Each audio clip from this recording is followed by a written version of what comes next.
Hello everyone, তোমরা সবাই কেমন আছো? তো তোমরা আগের পার্টে দেখেই নিয়েছো আমি কোথাও একটা ঘুরতে যাচ্ছি।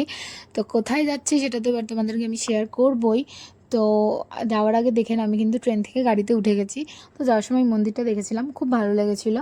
তো এখানকার রাস্তাঘাট খুবই সুন্দর, আর আমরা যেদিন গেছিলাম 28 তারিখ, সেদিন ওয়েদারটাও খুব ভালো ছিল ওখানকার। আর এখানকার রাস্তা খুব পরিষ্কার পরিচ্ছন্ন থাকে। তো দেখো, এরা হলো আমার সঙ্গী, এদের সাথেই তোমাকে থাকতে হয়। আর ওদের সাথে থাকতে আমিও আনন্দ পাই, আর ওরাও আমার সাথে থাকতে আনন্দ পায়।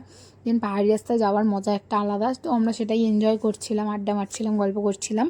তো যেতে যেতে আমাদের ফার্স্ট ডে ছিল, মানে 28 তারিখ আমরা বিকেলে পৌঁছেছিলাম গ্যাংটক। তো গ্যাংটকে আমরা ভেবেছিলাম এমজি মার্কেটে যাব, অনেক কেনাকাটা করব, কিন্তু আমাদের কপালটা এতই খারাপ যে সেদিন বৃষ্টি পড়ছিল। তো অনেক দোকান বন্ধ হয়ে গেছিলো। আর গ্যাংটকে যাওয়ার সবার একটা আলাদা এক্সাইটমেন্ট থাকে যে ওখানে গিয়ে মোমো খাবে। তো আমি সেটা খুব বাজে এক্সপিরিয়েন্স করেছি। ওখানে মোমোটা আমাদের, মানে আমরা যেখান থেকে খেয়েছিলাম, খুব বাজে মোমোটা খেতে ছিল। তো ওখানে আমরা সেদিন আর কোনো কিছু কেনাকাটা করতে পারিনি, কারণ বৃষ্টি হচ্ছিল। তো সেখান থেকে আমরা দেন ফিরে যাই হোটেলে। তো তোমাদের সবার আমার মিনি শর্টসটা কেমন লাগলো তোমরা সবাই আমাকে জানিও। আর নেক্সট পার্ট খুব তাড়াতাড়ি আসছে।